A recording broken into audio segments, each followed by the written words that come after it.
Starting up Fraps in 3, 2, 1. Fraps.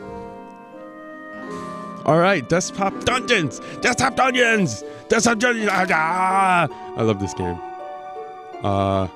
Sorry. But yeah, I do really like this game a lot. It's a roguelike, kind of. There's a lot of games that are using that sort of moniker to define their genre. One of note in particular is Rogue Legacy. They market themselves as a roguelite. And while, you know, I love Rogue Legacy, it's probably the best platformer I've played this year. But it does have kind of roguey elements in that it's very difficult and you progress with death. Death is just part of the game. But for me, this game really takes that roguelite description and just totally knocks it out of the park. Let's look at this. I'll be playing as a human wizard. We are going to... I don't want to go to 1,000 Cuts. I want to go to the Badlands. This is still very early in the game. I've only unlocked humans as the only race I have. Here, come take a look at that. So yeah, as you can see, humans, they get an attack bonus, 10%, but that's the only race I have right now. But I have unlocked the fighters. You start with the fighter. I've unlocked the priest and the wizard, and we will be playing as a human wizard. We are bringing an adventuring kit. Later in the game, we'll be able to add other different types of power-ups. But right now, we just have the normal adventuring kit. And here we are! It's grid-based, like a real roguelike. And you move around with the mouse. You can move around with the arrows, too. And like, here, I'm going to hold down on the arrow. You can kind of like select where you want to move. I have down, held down, and like if I wanted to move diagonally, for example, whoops.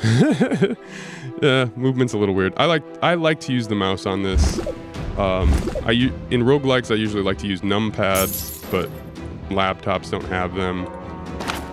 I'm just picking up potions. As I move next to black squares, you can see they become illuminated. That's very important mechanic. If I'm even diagonal with a black square, it becomes, lit up.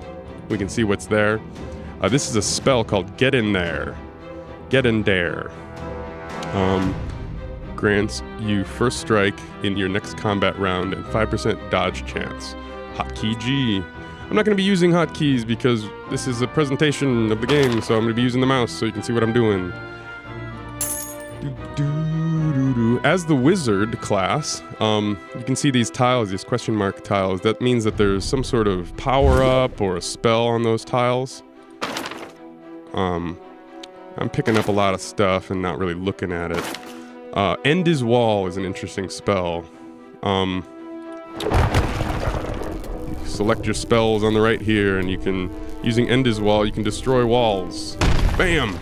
See my guy jumped over there and just destroyed this wall. We can look at what's on the other side, and it's another wall. This game is randomly generated. Ah! Finally, our first enemy. He is a level 1 meat man. And if we look at the description of the meat man, can we do that?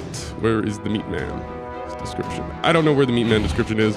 As you can see, this game borrows heavily from other games.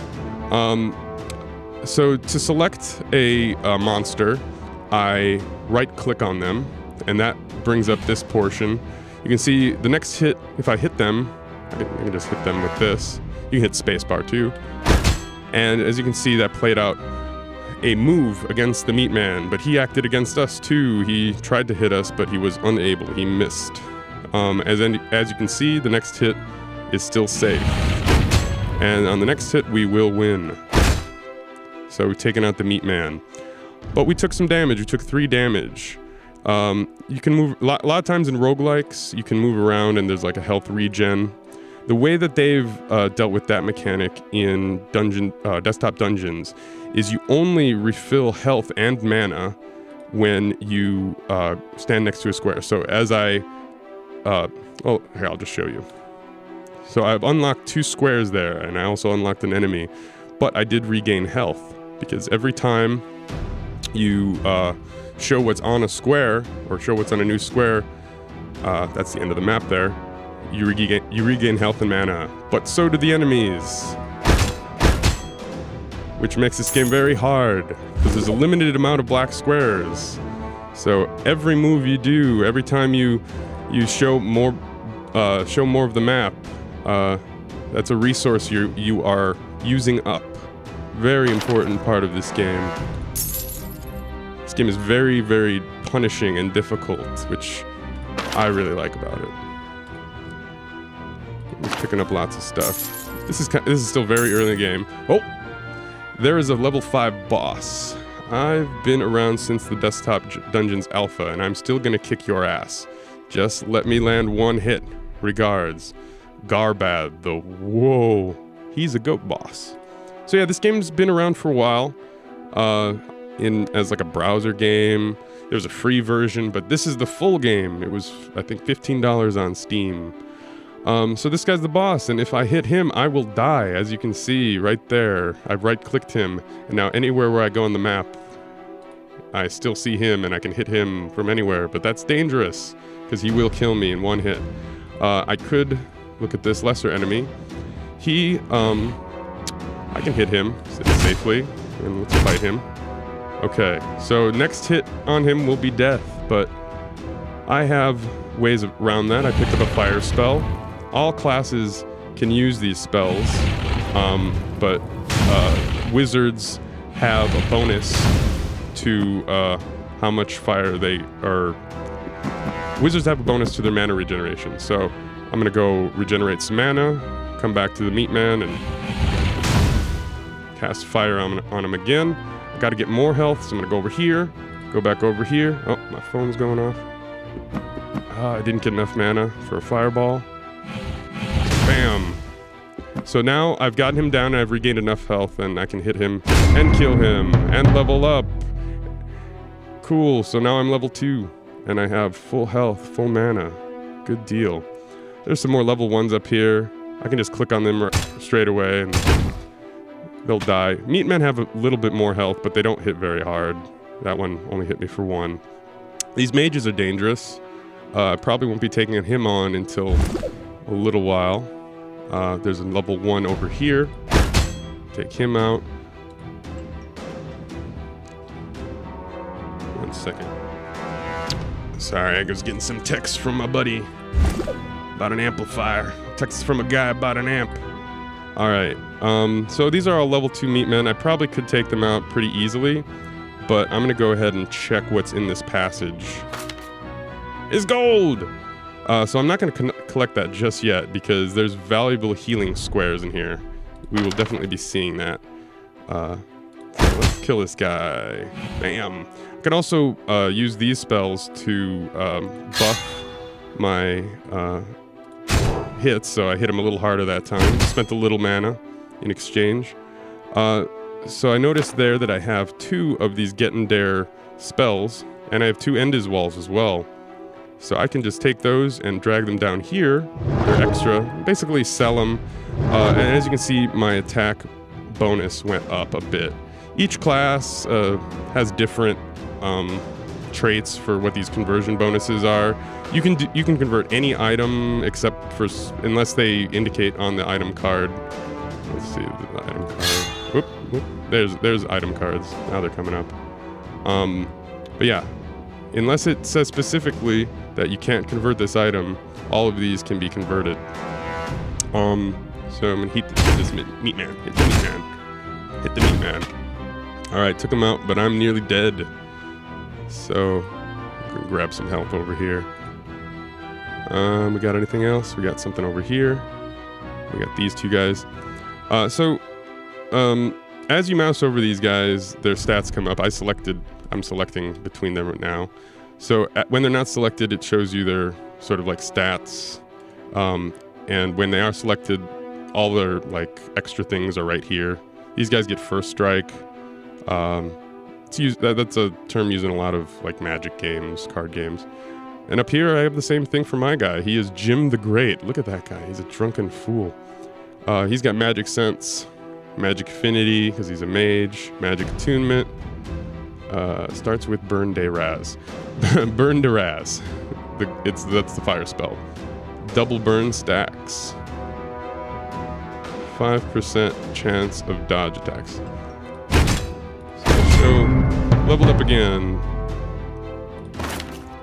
Take this guy out pretty easily. We'll go up here.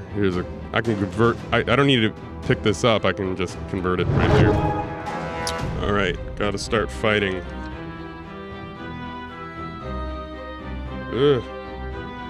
Work text. Let me put that on silent. Okay. Warlock, you're going down, buddy. Gonna hit him with magic. He does magic damage, so if you have like protection against physical damage, magic damage can go around it. It's pretty simple stuff. Yeah. Get some heal.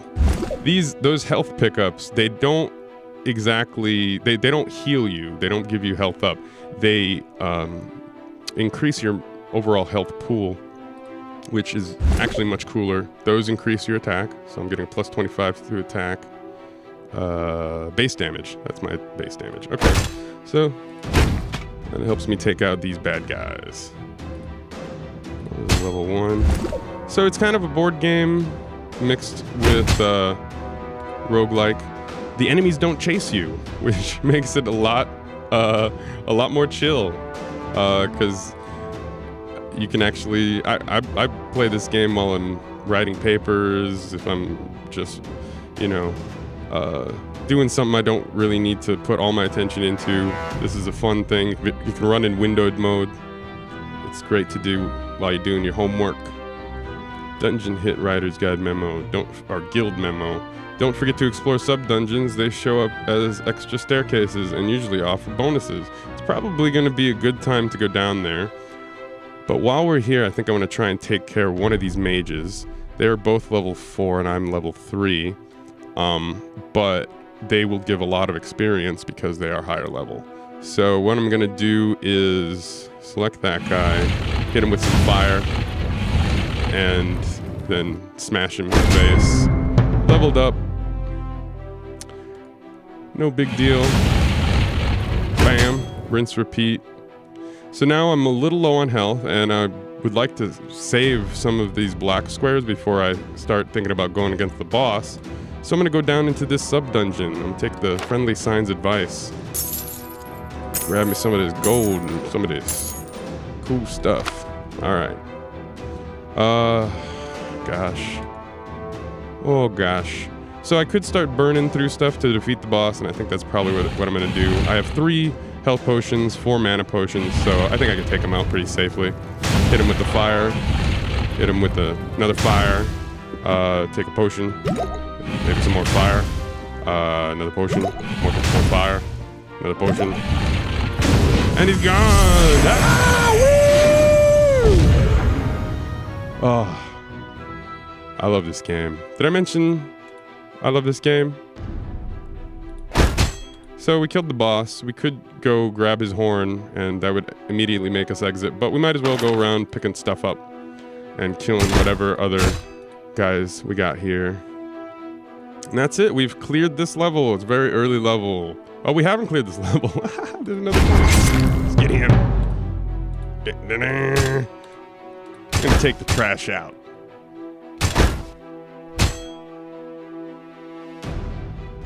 All right. So that was actually pretty easy. I have played a bit of this game, and it does get a lot harder, a lot more challenging. I'm at the point on my laptop, because I played this much more on my laptop, where I'm having a hard time defeating certain levels, and that's really fun. But there's little tricks like using the End is Wall spell. Notice how I just destroyed this wall. And if there were more enemies and I had no health and I did that, I could regen health by breaking that wall and then getting some of that health back. I could keep doing that, like over here, and just get some more health, some more mana. And you can do that to get just basically extra resources. So there's lots of little tricks there that you can use to get advantages and just get through certain levels. And you will, as you progress through this game, you will need tricks like that, because it does definitely get very hard. Let's exit with a Goat Horn. We're gonna report card. Cool. How do we do?